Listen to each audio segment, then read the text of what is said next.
महाकवि भास रचित नाटक स्वप्न वासवदत्तम की इस कक्षा में आप सभी का स्वागत, आप सभी का अभिवादन करती हूँ मैं। भास रचित यह नाटक राजस्थान विश्वविद्यालय के बीए भाग प्रथम के पाठ्यक्रम में चलता है। उसके साथ ही कई प्रतियोगी परीक्षाओं में यह पाठ्यक्रम में सम्मिलित किया गया है और हमें इसकी जानकारी होना आवश्यक है। हम पिछले कई वीडियोस से इसके प्रथम अंक को पढ़ रहे हैं और इससे पहला वाला वीडियो हमने जहाँ पर समाप्त किया था वहाँ पर एक ब्रह्मचारी जो लावणक ग्राम से आया है, वो लावणक में क्या क्या घटित हुआ, वो सारी बातें योगंधरायण को वहाँ होने वाले उपस्थित रहने वाले तपस्वी पद्मावती, वासवदत्ता, इन सब के सामने वो उन सारी घटनाओं को बताता है कि किस प्रकार से वासवदत्ता और योगंधरायण की मृत्यु का समाचार सुन करके उदयन व्याकुल हुए हैं और उन्होंने अपने प्राणों को भी उसी अग्नि में समाप्त करने का प्रयास किया।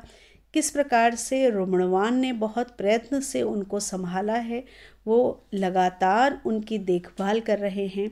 दूसरे मंत्री बहुत अधिक प्रयत्न करके उन्हें वहाँ से लेकर के गए। ये सारी बातें इससे पहले वाले वीडियो में हमने पढ़ी हैं और उसमें हमें ये भी ज्ञात हुआ कि जो पद्मावती हैं उनके मन में उदयन के प्रति एक प्रकार का प्रेम है और वो उनसे विवाह करने की इच्छा भी रखते हैं। ब्रह्मचारी ये सारी बातें कह करके वहाँ से चला गया था और वहीं पर हमने उस वीडियो को बंद कर दिया था। ये हमारा प्रथम अंक चल रहा है और आज के इस वीडियो में हम इस प्रथम अंक को संपूर्ण कर लेंगे। जब वहाँ से ब्रह्मचारी चला जाता है उसके पश्चात की ये कथा है। योगंधरायण जो इस समय सन्यासी के वेश में है, साधु अहम अपि तत्र भवत्या अभि अनुज्ञातो गंतुम इच्छामि। अच्छा, तो मैं भी अब तत्र भवत्या माननीया की अनुमति प्राप्त करके जाना चाहता हूँ। पद्मावती के पास में वासवदत्ता को न्यास के रूप में, धरोहर के रूप में योगंधरायण सौंप चुके हैं और अब वो चाहते हैं कि वो भी वहाँ से जा सके, उन्हें भी अनुमति प्राप्त हो। कांचुकी है जो वहाँ पर हैं, वो कांचुकी कहते हैं तत्र भवत्या अभि अनुज्ञातो। जो कांचुकी हैं वो भी कहते हैं कि ये आपकी अनुमति, तत्र भवत्या अभि अनुज्ञातो गंतुम इच्छति किल, कि ये आपकी अनुमति प्राप्त करके यहाँ से जाना चाहते हैं। पद्मावती इसका उत्तर देती हैं, आर्यस्य भगनिका आर्येण विना उत्कंठिष्यते, कि आर्य की बहन आर्य के बिना उत्कंठित होंगी। किसके लिए कहा गया है? ये कहा गया है वासवदत्ता के लिए, जो योगंधरायण इस समय तपस्वी के वेश में है और उन्होंने वासवदत्ता जो इस समय अवंतिका के वेश में है उनको ये बताया है कि ये मेरी बहन है, इसके पति परदेश गए हुए हैं, इसलिए आप इसको धरोहर के रूप में रख लीजिए। उसी के लिए पद्मावती कहती है कि आपकी बहन आपके चले जाने पर आपके बिना व्याकुल होंगी। योगंधरायण इसका उत्तर देते हैं, साधुजन हस्तगतेशा नो उत्कंठिष्यति, क्योंकि साधुजन के, अच्छे व्यक्ति के हाथ में इसे सौंपा गया है, अच्छे व्यक्ति के संरक्षण में इसे सौंपा गया है, इसलिए ये दुखी नहीं होंगी। कांचुकीयम अवलोके, कांचुकी को देख करके गच्छाम तावत, तो मैं जाता हूँ, हम चलते हैं। कांचुकी है गच्छतु भवान पुनर्दर्शनाय, आप फिर से दर्शन देने के लिए जाइए। देखिए, जब कोई जाता है तो उसे ये नहीं कहा जाता कि आप जाइए, तो उसको क्योंकि वो एक तरह की नकारात्मक शैली हो जाती है, उसको सकारात्मक शैली में बोलने के लिए कहा जाता है कि फिर से आइएगा, इसलिए आप फिर से आने के लिए जाइए। वही बात कहता है योगंधरायण, तथास्तु, ऐसा ही होगा, और निष्क्रांतः वो वहाँ से निकल जाता है। कांचुकी है समय इदानीम अभ्यंतरम प्रवेष्टुम। कांचुकी कहते हैं कि अब भीतर जाने का प्रवेश हो गया है, क्योंकि संध्या का समय हो गया है, तो कहते हैं कि अब भीतर जाने का समय हो गया है। पद्मावती आर्य वंदे, आर्य में आपकी वंदना करती हूँ। जो तपस्विनी वहाँ पर है उनकी वंदना करते हुए कहती हैं, आर्य में आपकी वंदना करती हूँ। तापसी जाते पुत्री तव सदृशम भर्तारम लभस्व, तुम अपने ही समान पति को प्राप्त करो। तपस्विनी उसको एक आशीर्वाद देती है कि जैसे गुण तुम में हैं उसी प्रकार के गुणों से युक्त पति को प्राप्त करो। वासवदत्ता कहती है, आर्य वंदे तावत अहम, आर्य मैं भी प्रणाम करती हूँ तो तापसी उसको उत्तर देती हैं, उसको आशीष देती हैं, त्वमपि अचिरेण भर्तारम समासादय, तुम भी शीघ्र ही अपने पति को प्राप्त करो। यहाँ पर शीघ्र ही अपने पति को प्राप्त करो, अगर अवंतिका के रूप में देखा जाए तो उसका पति क्योंकि परदेश गया हुआ है इसलिए कहा गया कि शीघ्र ही अपने पति को प्राप्त करो। लेकिन भास ने जब ये बात कहलाई है तो वो ये जानते हैं कि ये अवंतिका नहीं वासवदत्ता है, वो वासवदत्ता को भी वो वरदान लगना चाहिए, वो आशीष लगना चाहिए। तो वहाँ तात्पर्य ये है कि तुम अपने पति उदयन को पुनः प्राप्त करो। और वो कब पुनः प्राप्त करेंगी? जब उदयन का राज्य पुनः उनको प्राप्त हो जाएगा, उसके बाद वासवदत्ता का उनसे पुनर्मिलन होगा। तो एक तरह का आशीष ये उदयन के लिए और वासवदत्ता दोनों के लिए है। वासवदत्ता अनुगृहीतो अस्मि, मैं अनुगृहीत हुई, कांचुकीय तावद आगम्यताम, तो आप आओ, इत इतो भवति, इधर इधर से आइए, संप्रति ही, क्योंकि, यहाँ पर वो कहते हैं आप इधर से आइए क्योंकि, और फिर वो उसका वर्णन कर रहे हैं। देखिए बहुत ही सुंदर श्लोक है यहाँ पर। खगा वासोपेतः सलिलम अवगाढ़ो मुनिजनः प्रदीप्तो अग्नि भाति प्रविचरति धूमो मुनिवनम परिभ्रष्टो दूरात् रविरपि च संक्षिप्त किरणो रथम व्यावर्तसौ प्रविशति शनै अस्तशिखरम। खगाः वासोपेतः, जो पक्षी हैं वो अपने वास में उपेतः प्राप्त हो गए हैं, अर्थात जो पक्षी हैं वो अपने घोंसलों में फिर से पहुंच गए हैं। मुनिजनः, जो मुनि लोग हैं, सलिलम अवगाढ़ः, वो जल में प्रवेश कर चुके हैं, अर्थात वो जल में स्नान करने लगे हैं। प्रदीप्तः अग्निभाति, जो जला हुआ प्रज्वलित हुआ अग्नि है वो प्रकाशित हो रहा है। धूमः, धुआं, मुनिवनम प्रविचरति, मुनिवन में, इस तपोवन में फैल रहा है।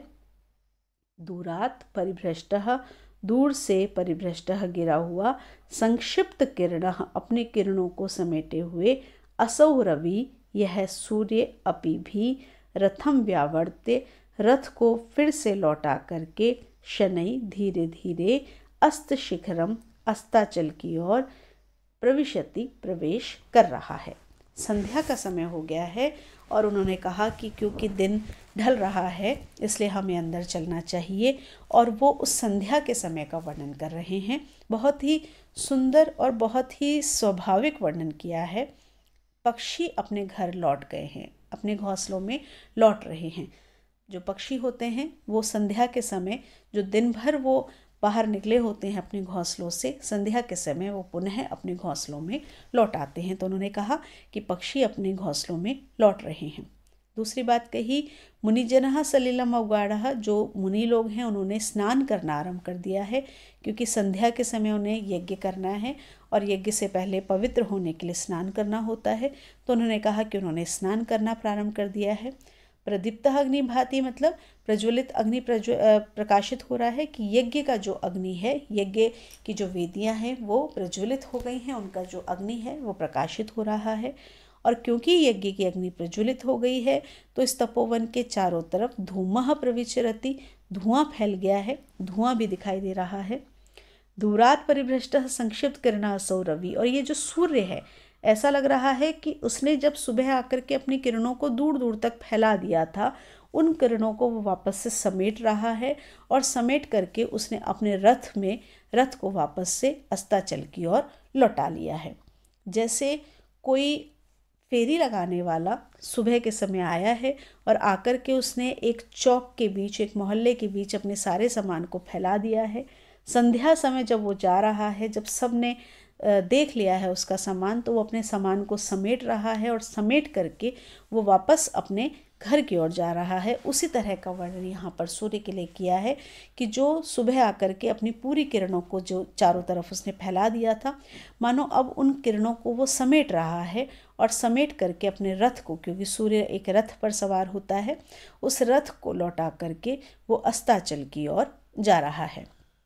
तो यहाँ उस कंचुके ने संध्या काल का बहुत ही मनोहारी वर्णन किया है, और इतना स्वाभाविक और इतना मनोहारी वर्णन यहाँ पर दिखाई दिया है जो मन को, हृदय का ही तो होता ही है और एक रस की उत्पत्ति भी यहाँ पर करता है। इसी तरह का जब वर्णन हम कालिदास को पढ़ते हैं, अभिज्ञान शाकुंतलम में जब हम देखते हैं वहाँ भी हमें इसी प्रकार का वर्णन प्रकृति का, संध्या का दिखाई देता है। लेकिन शैली कालिदास की शैली कालिदास की है, भास की शैली भास की है। अब हम यहाँ पर इसकी विशेषताओं को देखें तो सबसे पहले अलंकार को यदि देखें तो बहुत ही स्पष्ट है कि यहाँ जो एक बहुत ही संध्या का स्वाभाविक वर्णन किया गया है उसके कारण यहाँ स्वभावोक्ति अलंकार है और वर्णों की साम्यता स्पष्ट रूप से दिखाई दे रही है तो अनुप्रास अलंकार है, क्योंकि खगा वासोपेता आदि जो कारण हैं उनके द्वारा संध्या का अनुमान किया गया है, इसलिए अनुमान अलंकार भी यहाँ पर दिखाई देता है। छंद इस श्लोक में शिखरिणी है, रस गुण और रीति वही है, शांत प्रसाद और वेदर भी। कुछ व्याकरणात्मक टिप्पणी अगर देखें तो वासोपेता वासम उपेता द्वितीय तत्पुरुष लगा हुआ है, संक्षिप्त किरणः संक्षिप्तः किरणा येन सह बहुब्री समास, अस्त शिखरम अस्तस्य शिखरम फिर से षष्ठी तत्पुरुष समास। प्रदीप्तः शब्द को देखें तो प्र उपसर्ग के साथ दीप धातु त प्रत्यय लग करके प्रदीप्तः बना हुआ है। अवगाढ़ः अ उपसर्ग गाह धातु से त प्रत्यय लग करके अवगाढ़ः बना हुआ है। इस तरह से हम इसकी कुछ व्याकरणात्मक टिप्पणी भी बता सकते हैं। निष्क्रांतः सर्वे, सभी लोग निकल जाते हैं, मन से सभी लोग चले जाते हैं। इति प्रथमो अंकः, इस प्रकार से यह पहला अंक समाप्त हो गया है।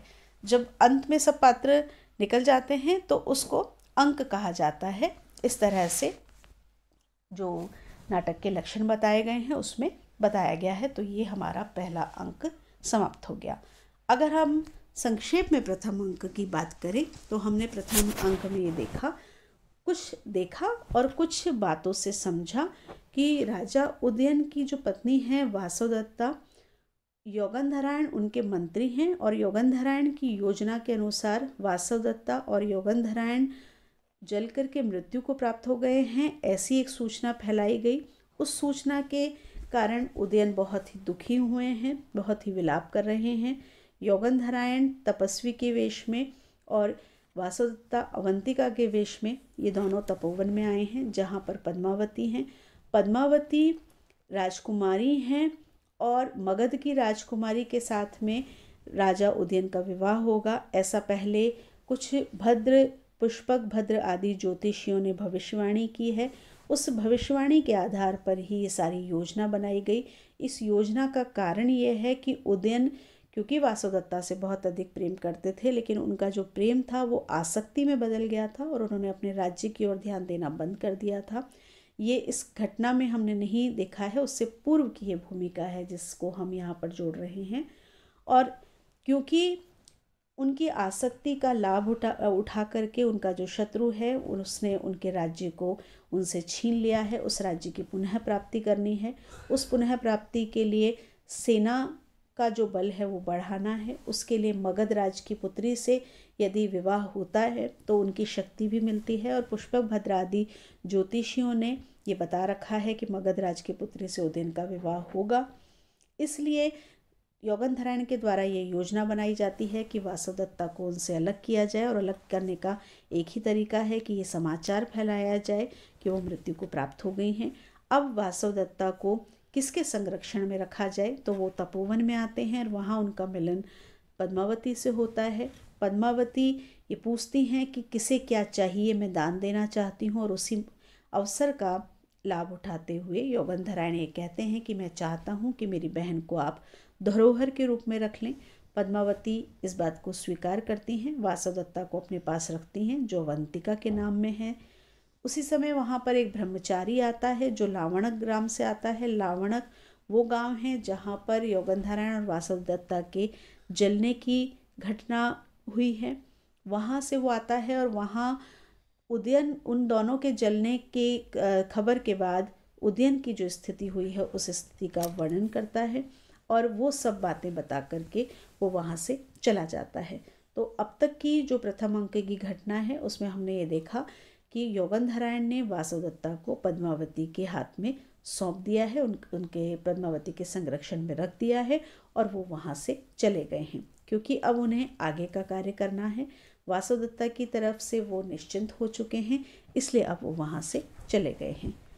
अगले अंक में कथा किस तरफ बढ़ती है वो हम देखेंगे अगले वीडियो में। तब तक के लिए नमस्कार।